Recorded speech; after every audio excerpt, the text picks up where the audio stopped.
Okay. Magandang gabi sa inyong lahat, mga kababayan. Kamusta kayo? Amen. Praise God. Ako po ay si missionary Pastor Jeremy Espiliero Jaime, nagmula po sa Katarman, Northern Samar, Rosario. At although ako po ay 9 years na dito sa Maynila, at from Samar, pumunta po ako dito sa Manila para mag-aral. No? Ang edad ko ay 15 years old. Simula Samar, papunta dito, naglakbay lang, nakipagsapalaran. Kaya, biyaya ng Diyos, ako po ay nakapagtapos ng theology, Bible School Seminary sa Regalado, Fairview, Quezon City. Under po kay Dr. Franklin Lanita Guden, Theological University. Kami po ay mga Baptist Church.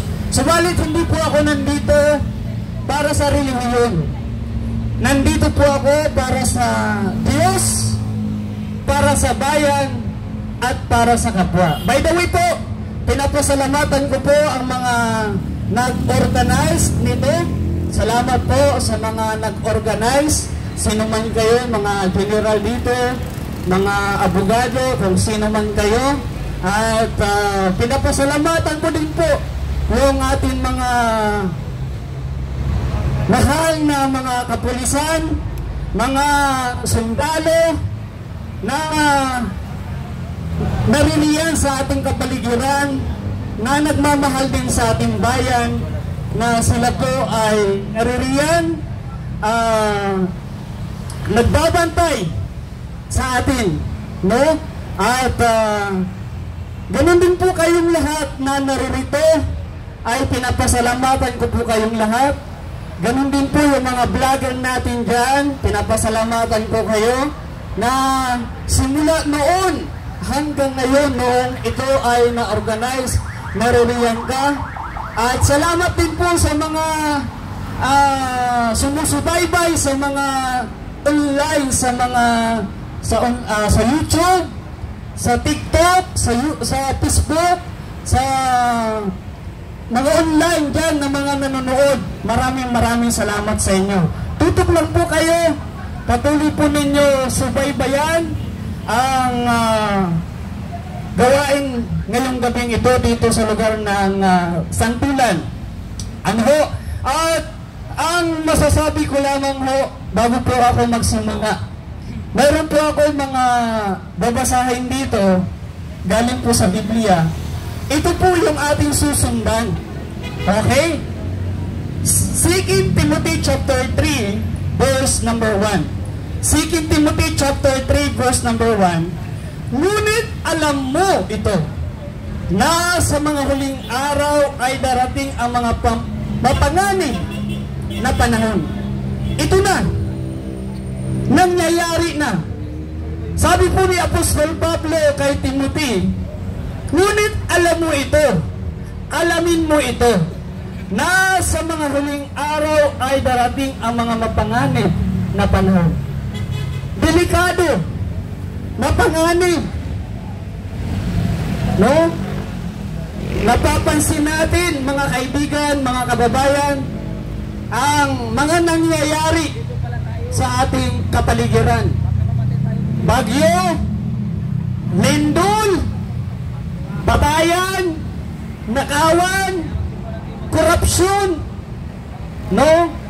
Maraming mga masasamang tao, lalo na yung mga nakaupo, lalo na yung mga nasa kongreso, lalo na yung mga nasa Malacanang mga leader, yung mga politiko. At hindi ako pwede magbanggit ng pangalan, baka masira ako. At pangkalahatan na lang, no? At alam ko naman yung pinaggagawa nila kasi nanonood naman ako ng mga balita, Facebook, YouTube, mga nangyayari, nalalaman ko na. At hindi lang ako magbabanggit ng anumang pangalan sa Kongreso, pagkalahatan na lang po ito. Ano ho? At kaya mga bigan, ayon po dito, ngunit alamin mo ito, nasa mga huling araw. Wala yung microphone. Ngunit alamin mo ito na sa mga huling araw ay darating ang mga mapanganib na panahon, sapagkat ang mga tao ay magiging maibigin sa kanilang sarili. Totoo. Nangyayari na. Yung mga politiko, yung mga leader, wala silang ibang layunin. Magnakaw. Wala silang ibang layunin sa ating bayan na maganda. Walang katinuan na ang kanilang kaisipan, ang kanilang puso. Wala nang katinuan. Kayong lahat ng mga leader, mga nasa pwesto ngayon, kung kayo po ay nanonood at nakikinig, makinig ka. Ang tanong, mayroon ka ba pagmamahal sa bayan mo? Mayroon ka ba pagmamahal sa bayan mo? Mayroon ka ba pagmamahal sa bansang Pilipinas na ito? Mayroon ka ba natitira sa puso mo? Kung mayroon pa, dapat patunayan mo. Gawin ang kaban ng bayan. Huwag mong angkinin ang hindi sa iyo, dahil yan ay kasalanan sa Diyos. Ano ang sabi ng Diyos kasama sa 10 utos, ikawalo? Huwag kang magnanakaw. Huwag kang magnanakaw. Yan ang sabi ng Diyos. Kung ikaw ay naniniwala dyan, maniwala ka na ng totoo. Kapag hindi sa iyo, huwag mong angkinin, huwag mong nakawin. Kawawa ang Pilipino. Sila ay nagbubuwis. Sila ay nagtatrabaho. Tapos, nanakawin mo lang. Nasaan na ang katinuan? Nasaan na ang pag-ibig? Nasaan na ang malasakit na mayroon ka? Mga kaibigan, kayong lahat, dapat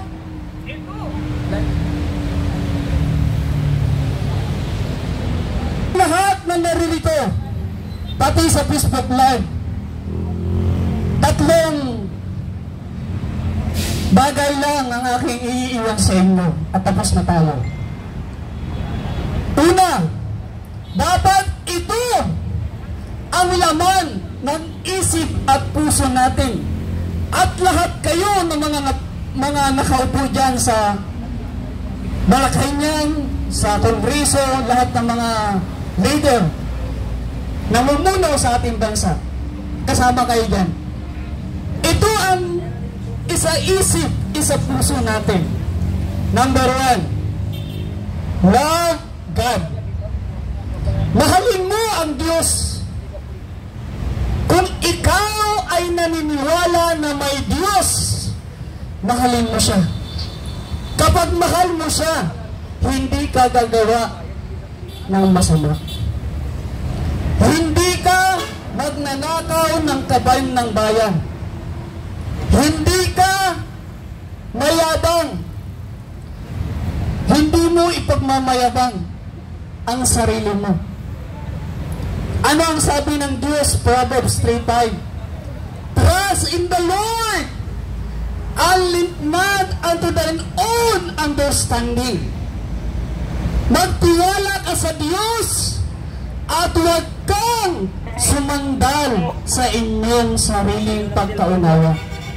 Huwag kang sumandal sa sarili mong pagkaunawa. Kaya kung mahal mo ang Diyos, huwag kang mag-iisip ng masama at gagawa ng masama sa bayan mo at sa kapwa mo. Maraming mga politiko, mga masasama ang iniisip at mga hangarin. Wala na sila katinuan. Ang iniisip nila sarili, ang iniisip nila yung bulsa nila, hindi na nila nagagawa ang kanilang mga tungkulin na ang kanilang mga sinumpaan nung sila'y nangangamot na tumatakbo. No? Hindi na nila nagagawa. Puro pangako, pangako, pangako. Puro pangako. Wala naman sa gawa. Puro ngawa, ngawa, napapako yung pangako. Kaya, mahalin mo ang Diyos. Pangalawa, love your country. Mahalin mo ang bansa mo. Mahalin natin ang bansa natin. Atin ito. Bakit ka gagawa ng masama? Halimbawa sa pamilya mo, may pamilya ka, may asawa ka, may mga anak ka, may mga apo ka. Isang pamilya kayo. Ano ang hangarin mo sa kanya? Ano ang gawin mo sa kanya? Ganon din sa ating bansang ito. Dito tayo isinilang. Dito tayo dapat may malasakit sa ating bayan. Tino sa kaunlaran. Tino sa kabutihan. Tino sa kapayapaan. Tino sa kabanalan. Dapat malinis ang ating hangarin. Dapat malinis ang ating puso. Dapat malinis ang ating isipan. Tama po ba? Dapat malinis. Dapat handa tayo ialay ang ating buhay sa ating bansa. Kaya't nandito ako para suportahan ito. No? Yes. Okay. No? Dapat suportahan natin ito. Atin po ito. No? At pangatlo, love your God, love your country, love your others. Mahalin natin yung kapwa natin. No? Mahalin natin mga kaibigan. Huwag nating gawan ng masama ang ating kapwa. Huwag natin pag-isipan ng masama ang ating kapwa. Yun lang mga kaibigan. Maraming salamat.